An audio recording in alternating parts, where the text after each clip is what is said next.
I've been with the CASA program for about 3.5 years. 6 months, about 3 years. 15 years. 2 to 3 months.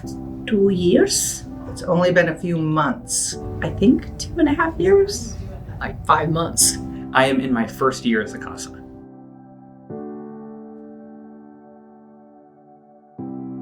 CASA stands for Court Appointed Special Advocate, and in this context works with kids who are in the foster system. And our job is to independently investigate all of the details instead of just listening to the social worker and what they have to say. And I will talk to their foster families. I'll talk to their parents. I go to the kids' schools. I do all of my own communicating with people because I'm trying to get the biggest picture that I can so that I can advocate for what the child needs. I just have this passion, wanted to help kids to get the support they needed.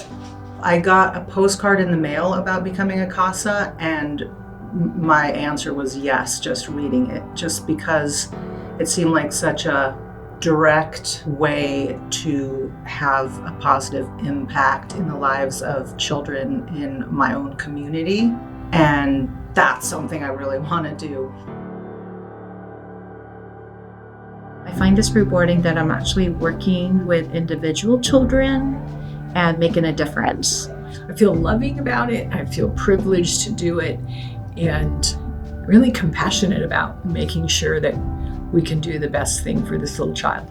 75% of my cases, it's great to have a CASA, but on that 25% where I know that I'm really making a difference, where I'm able to advocate directly for a kid in spite of what lawyers and DCYF are saying, that's the most rewarding. Seeing a child finally be where they're supposed to be, and it doesn't matter where that happens to be, but if that's what you see, that's what makes it worth it.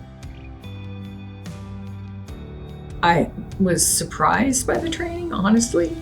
It was so comprehensive and really good. Like, I learned so much. I'm just surprised at how much there is to learn, but it's fascinating and I enjoy learning it, so it's no big.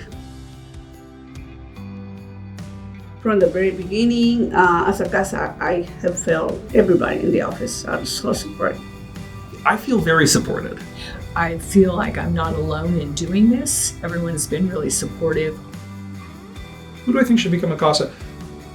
I'll start with who I don't think should become a CASA, and that is no one. It may not be the best fit for everyone, but you don't know what you're capable of until you give things like this a try.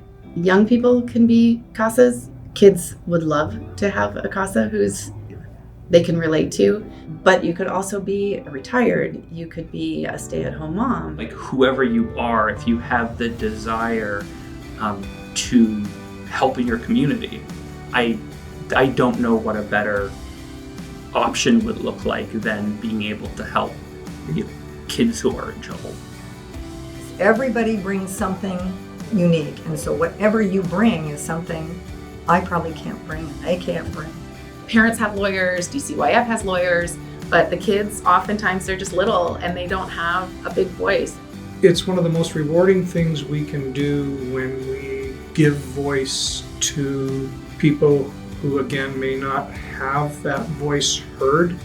When I left my previous career, I didn't quite know what I wanted to do, and yet I still found what I was meant to do in some respects by coming into this program. It started with just asking the question, what's that CASA program about?